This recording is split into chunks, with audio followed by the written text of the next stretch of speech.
Мене, момко, насити се на празни ласкателства.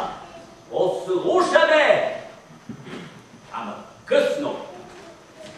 Гроздоверът свърши. Да. Гроздоверът свърши? Да. Това пък какво значи? Казаха, че с Богом! Моля? Да. Ти подиграваш ли с мен? Не. Моята Бастиена да ме напусне и да даде сърцето си на друг. Тя няма да го даде. Сам ще